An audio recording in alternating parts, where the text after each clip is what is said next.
The Little Girl with Matches by Hans Christian Andersen. It was terribly cold and nearly dark on the last evening of the old year, and the snow was falling fast. In the cold and the darkness, a poor little girl with bare head and naked feet roamed through the streets. It is true she had on a pair of slippers when she left home, but they were large, so large indeed that they had belonged to her mother, and the poor little creature had lost them in running across carriages that were rolling along at a terrible rate. One of the slippers she could not find, and the boy seized upon the other and ran away with it, saying that he could use it as a cradle when he had children of his own. So the little girl went on with her little naked feet, which were quite red and blue with the cold.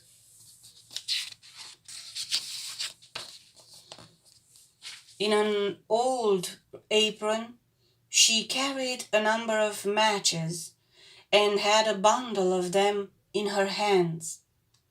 No one had bought anything of her the whole day, nor had anyone given her even a penny. Shivering with cold and hunger, she crept along. Poor little child, she looked the picture of misery. The snowflakes fell on her long fair hair, which hung in curls of her shoulders, but she regarded them not. Lights were shining from every window, and there was a savory smell of roast goose, for it was New Year's Eve. Yes, she remembered that. In a corner between two houses, one of which projected beyond the other, she sank down and huddled herself together. She had drawn his little feet under her, but she could not keep off the cold. And she dare not go home, for she had sold no matches, and could not take home even a penny of money. Her father would certainly beat her. Besides, it was almost as cold at home here, for they had only the roof to cover them, through which the wind howled, although the largest holes had been stopped up with straw and rags. Her little hands were almost frozen with the cold. Oh, perhaps a burning match might be some good, if she could draw it from the bundle and strike it against the wall, just to warm her fingers. She drew one out. Scratch! How it sputtered as it burned!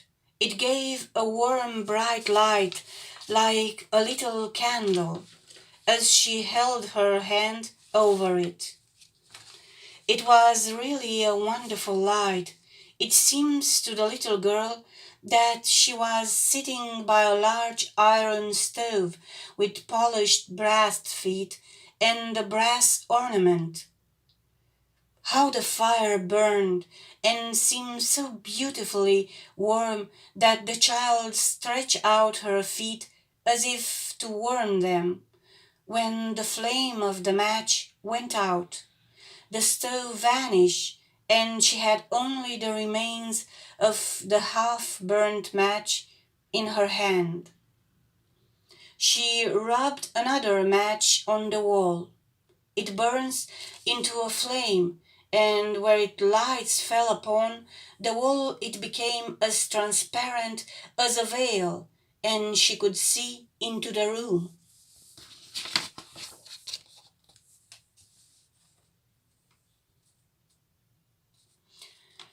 The table was covered with a snowy white tablecloth, on which stood a splendid dinner service, and a steaming roast goose, stuffed with apples and dried plums.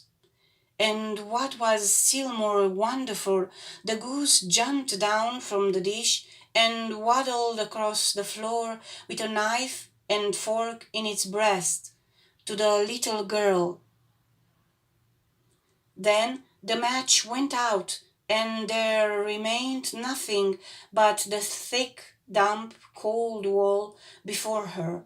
She lighted another match, and then she found herself sitting under a beautiful Christmas tree.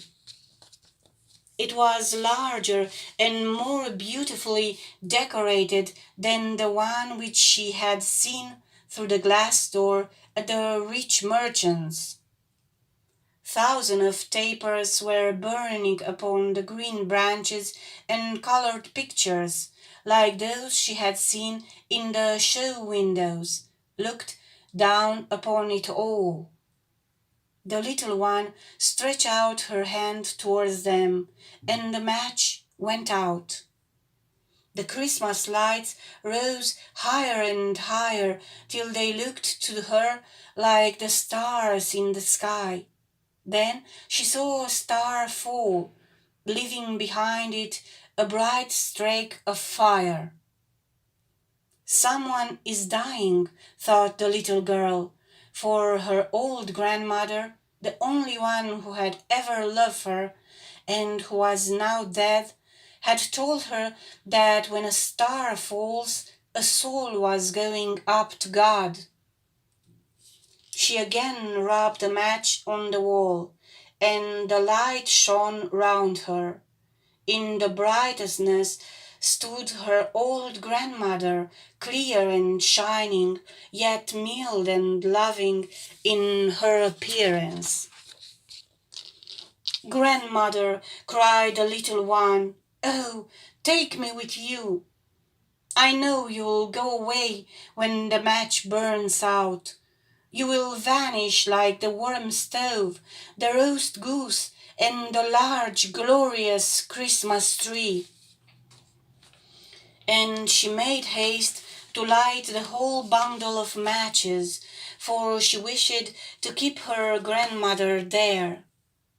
And the matches glowed with a bright light, and her grandmother had never appeared so large and so beautiful. She took the little girl in her arms, and they both flew upwards in brightness and joy far above the earth, where there was neither cold, no hunger, no pain, for they were with God. In the dawn of the morning, there lay the poor little one with pale cheeks and smiling mouth, leaning against the wall. She had been frozen to death on the last evening of the year, and the New Year's sun rose and shone upon the little girl who was dead. The child still sat, holding the matches in her hand, one bundle of which was burned.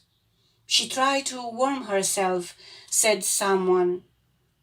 No one imagined what beautiful things she had seen, nor into what glory she had entered with her grandmother on New Year's Day.